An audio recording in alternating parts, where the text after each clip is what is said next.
Good morning, everyone. Welcome to the channel. It's Sunday, April 9th. We're going to do a little archery turkey hunting this morning. I tried to put the birds on roost last night. It was about 20-mile-an-hour winds gusting over 30, so they didn't really make a ton of noise when they were flying up. I didn't hear any birds fly up to the roost.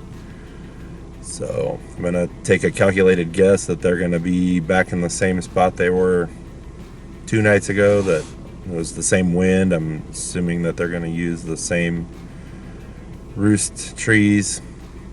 So we're going to sneak in where we did yesterday morning and try and set up the same kind of setup that we set up yesterday morning. There was a lot of things that worked about that setup. I ended up missing a turkey back there yesterday morning, which I'm not super excited about, but I'm gonna sneak in and see if we can have the same type of successes this morning that we had yesterday. Okay, it's just about shooting light, like 30 minutes before dawn. We got back in the same cedar tree that we were in yesterday morning.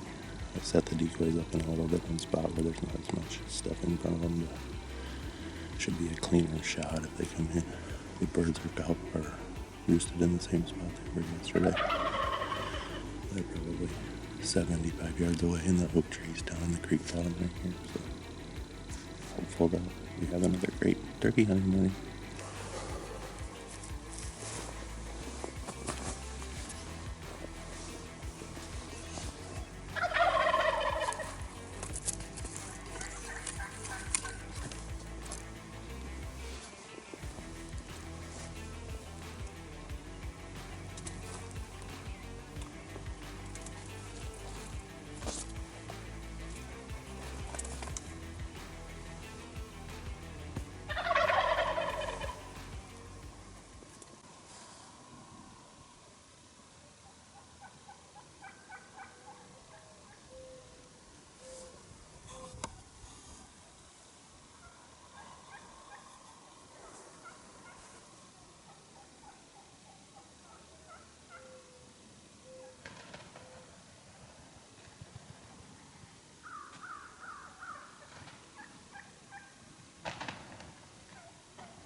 Hey everyone, we had another good morning turkey hunting on the farm this morning.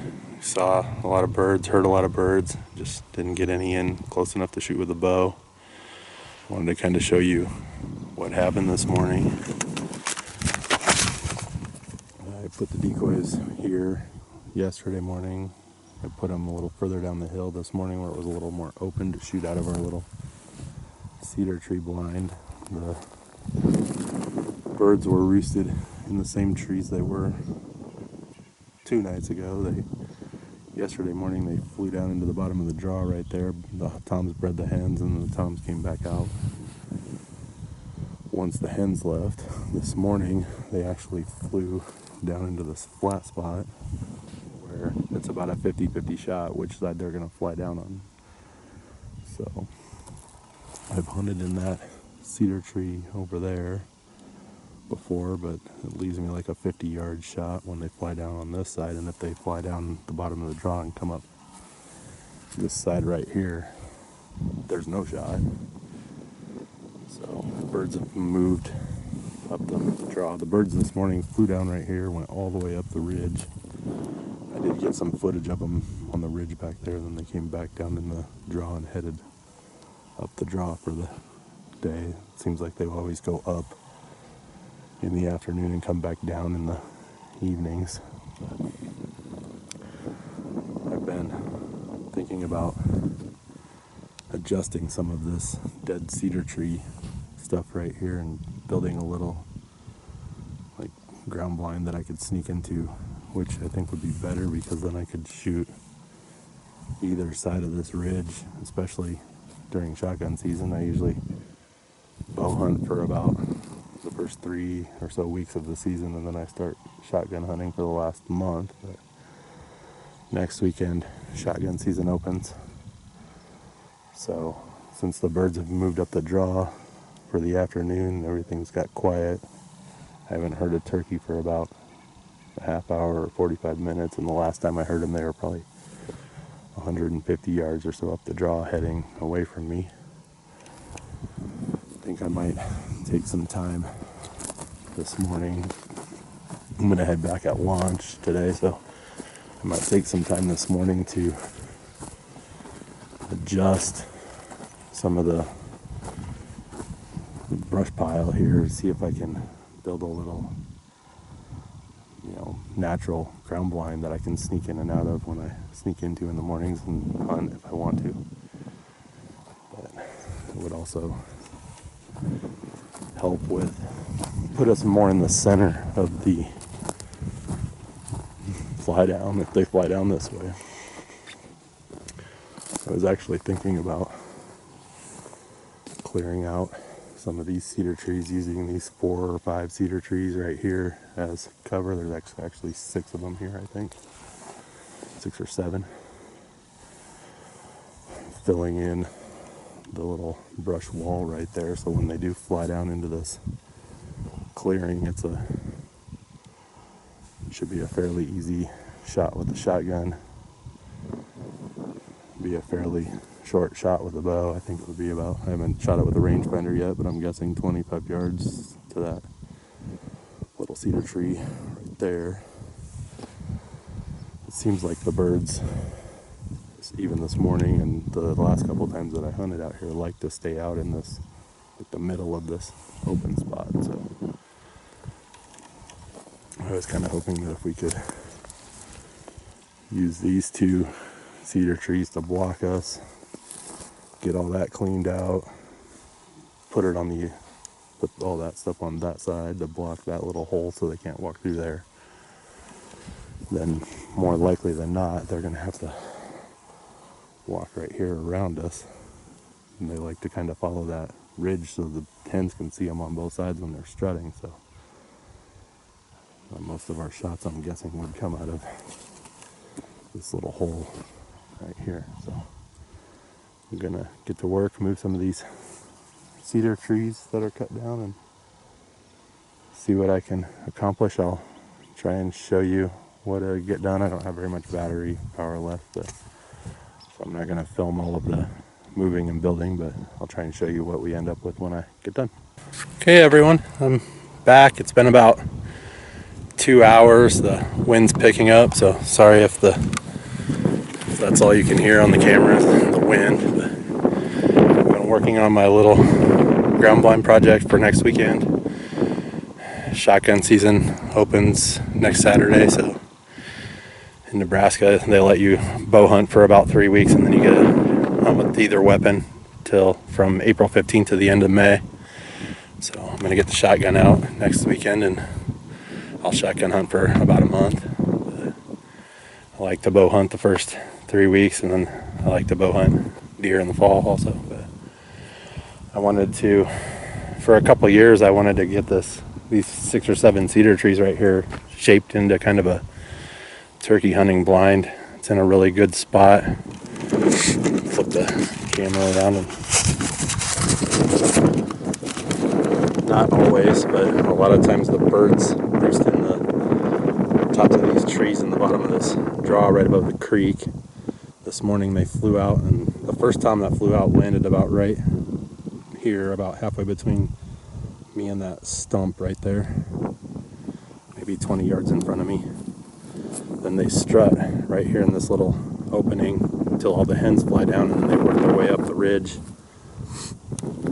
until they get to the top of the ridge, and then they either go north or south from there. Today they went north, dropped back down into the draw. I was sitting in that cedar tree right there, which is kind of on the downside crest of this ridge, so when they flew out and strutted on the backside of this little ridge top this morning, they couldn't see the decoys, and I didn't want to call to them because there were still toms in the trees, and I didn't want to get them stuck in the trees.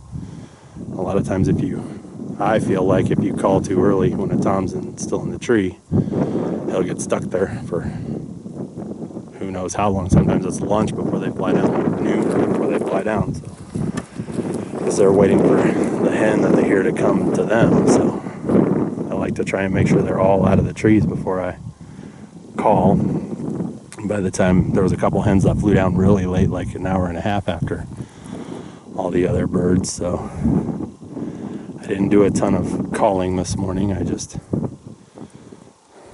kind of stayed in the thick of things and hoped that they made a mistake. Once everything calmed down a little bit, I called a little bit more, and that's what I did yesterday morning to get those toms to come into the decoys. So when they were back up here on the ridge and some of the hens got bred and snuck away, I started to call a little more, and they actually worked their way down the ridge to right here. They were probably maybe 100 yards away from me, but then they went down in the woods down here. I don't know what they ran into in the woods down here, but something spooked them and they ended up flying.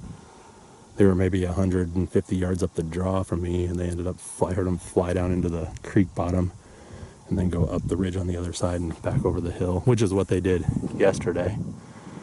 So we're supposed to have about the same weather patterns all week this week, like south winds, warm.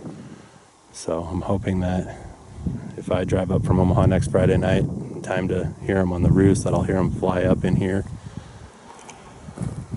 I took all the brush and cedar trees, dead cedar trees and stuff that was in here, cleaned it all out, raked it all up, got it back to pasture so it'll grow grass again, and stacked all of that stuff over in this opening. This was that opening on the other side of these cedar trees, and sometimes those turkeys would come down, fly down and walk through this opening up to the ridge. So I used all the extra cedar tree brush to fill in that hole. That also allows me to come down around this fence line, sneak down along the fence, get to that cedar tree that I was in this morning, and then sneak behind this stuff to get into this new cedar tree blind.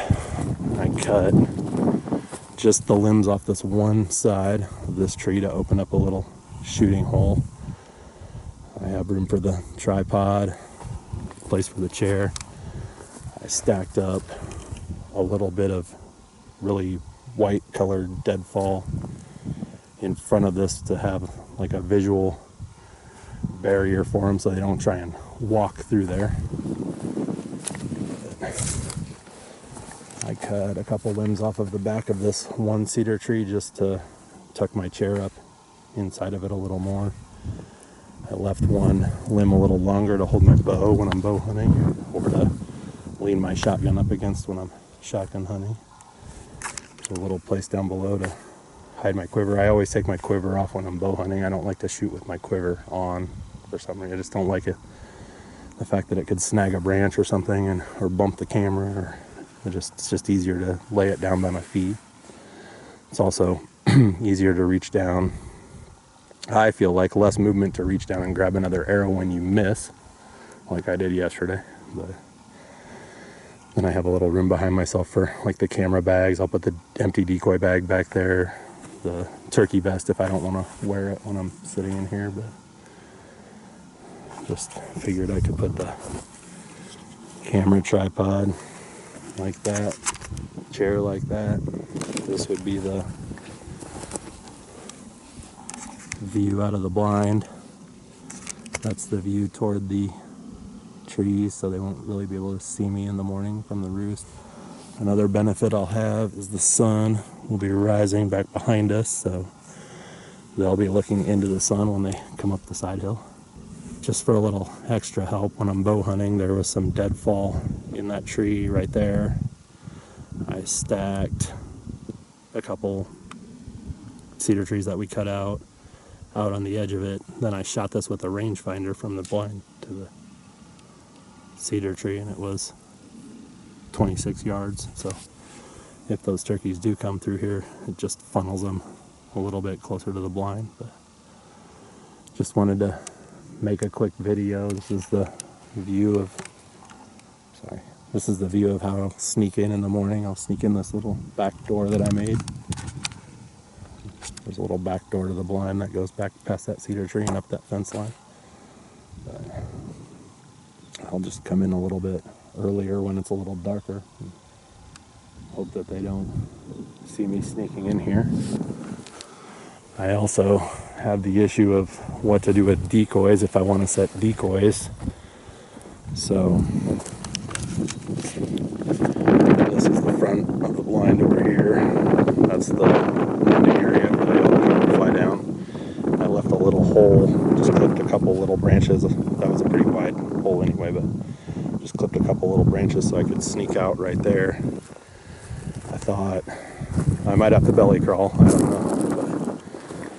I was kind of hoping that I could get decoys to about right here,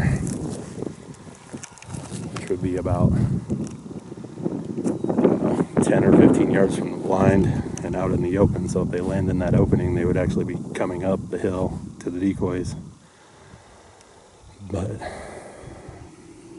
that's going to be a game time decision of whether or not I think it's dark enough. If it's cloudy, I'll probably try and crawl out and set a couple decoys. If it's not, or if I don't get here early enough, I'll probably just stay in the blind and let nature do what nature does. Just hope they do what they do about 70% of the time when they're roosted down in here. So I just wanted to take a minute and make a quick video of what I tried to do on the way out today to make a good spot better for next weekend and future weekends that I've hunted down here. This is a family property that I hunt a lot. I've hunted down here maybe 10 or 12 times in the last 10 years whenever the birds are roosted down in here. I like the fact that it's easy to get into in the morning. It's a long walk. It's probably half a mile, or maybe a little more, but it's a couple ridges that you come over, but it's not a horrible walk. There's a trail, cow trail there, and just follow the fence line on the way in. You can come in the dark without a flashlight, but you don't actually have to get down in the woods and make a bunch of noise, crunch a bunch of leaves, and But it's just trying to spend a few minutes today at the end of a hunt when I'm leaving anyway for a week to make a good spot better. And at the very least, I'm going to be more excited about coming up here and hunting next weekend, knowing that I have a place prepped and ready to roll. All I have to do is check to make sure that they're going to use that roost site, and then we'll see what happens. Hopefully we get lucky next Saturday morning. So I'm going to pack everything up, head back to Omaha, and we'll see what happens next weekend.